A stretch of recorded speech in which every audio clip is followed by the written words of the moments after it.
ഒരു പ്രധാനപ്പെട്ട ചോദ്യം, നമ്മുടെ കൂറ്റനാട് ടൗൺ ഇങ്ങനെ തന്നെ തുറന്നാൽ മതിയോ? നമ്മൾ ഭാവിയെക്കുറിച്ച് ആലോചിക്കണ്ടേ?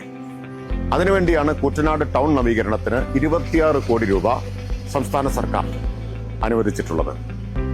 ആ കൂറ്റനാട് ടൗൺ നവീകരണം എല്ലാവർക്കും പ്രയോജനമുള്ളതാണ്, നാടിന് ഏറ്റവും അനിവാര്യമാണ്. അടുത്തൊരു 25-50 കൊല്ലം ലക്ഷ്യമിട്ടുകൊണ്ട് കൂറ്റനാടിന്റെ മുഖച്ഛായ മാറ്റാൻ ഉദ്ദേശിക്കുന്നതാണ് ടൗൺ നവീകരണം.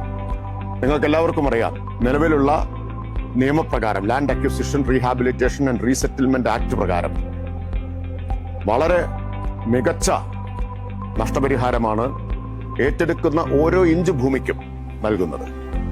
കെട്ടിടങ്ങളുടെ ഓരോ ഇഷ്ടികയ്ക്കുമാണ് പണം കണക്കാക്കി നൽകുന്നത്.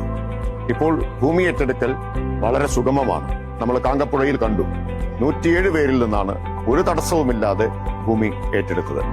സുശീലപ്പടി മേൽപ്പാലത്തിന് 21 പേരിൽ നിന്ന് ഒരു തടസ്സവുമില്ലാതെ ഭൂമി ഏറ്റെടുക്കൽ പൂർത്തിയാക്കി. കുമ്പിടിയിൽ നിന്ന് പട്ടാമ്പി പാലം വരെയുള്ള 128 കോടിയുടെ റോഡ് ഏതാണ്ട് 700 പേരിൽ നിന്നാണ് ഭൂമി ഏറ്റെടുക്കുന്നത്. പൂർണ്ണമായ സഹകരണമാണ് എല്ലായിടത്തും ലഭിക്കുന്നത്. ഭൂമി ഏറ്റെടുക്കലിന് പരിപൂർണ പിന്തുണയാണ് കിട്ടുന്നത്. കൂറ്റനാട് ടൗൺ നവീകരണത്തിന്റെ കാര്യത്തിൽ മാത്രം എതിർപ്പുയരുന്നതിനോട് നിങ്ങൾ യോജിക്കുന്നുണ്ടോ? ഇങ്ങനെ തന്നെ കൂറ്റനാട് തുറന്നാൽ മതി എന്നാണോ നിങ്ങളുടെ അഭിപ്രായം? ഞാൻ വിചാരിക്കുന്നത് നാട്ടിൽ വികസനമുണ്ടാവണം, മാറ്റമുണ്ടാവണം എന്നാഗ്രഹിക്കുന്ന ഒരാളും ആ അഭിപ്രായത്തിനൊപ്പം ഉണ്ടാവില്ല എന്നതാണ്. ഇപ്പോൾ എതിർക്കുന്നവരുടെ ലക്ഷ്യം എന്തോ ആവട്ടെ, ഞാൻ നിസ്സംശയം പറയുന്നു, ഒടുവിൽ നഷ്ടപരിഹാരത്തുക കയ്യിൽ കിട്ടുമ്പോൾ അവരും ഹാപ്പി ആയിരിക്കും എന്ന കാര്യത്തിൽ എനിക്ക് പൂർണ്ണ വിശ്വാസമുണ്ട്. പാലക്കാട് റെയിൽവേ കോച്ച് ഫാക്ടറിയുടെ ഭൂമി ഏറ്റെടുക്കൽ, പാലക്കാട് IIT-യുടെ ഭൂമി ഏറ്റെടുക്കൽ, ഇതൊക്കെ വളരെ വലിയ ഭൂമി ഏറ്റെടുക്കലായിരുന്നു.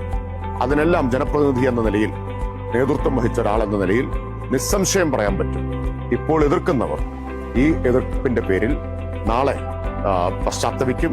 അവരും നഷ്ടപരിഹാരത്തുക കയ്യിൽ കിട്ടുമ്പോൾ പൂർണ്ണമായും ഹാപ്പിയാവും. സങ്കുചിതത്വം വെടിഞ്ഞാണ് നമ്മൾ ഇത്തരം കാര്യങ്ങളെ കാണേണ്ടത്. അപ്പോൾ രാഷ്ട്രീയ ലാഭം കിട്ടുമോ എന്ന് നോക്കി ഇതുപോലുള്ള കാര്യങ്ങൾ എതിർക്കുന്നത് നാടിനോടുള്ള അനീതിയാണ്. എന്റെ നിലപാട് വ്യക്തമാണ്. കൂറ്റനാട് ടൗൺ നവീകരണം നടക്കുക തന്നെ വേണം.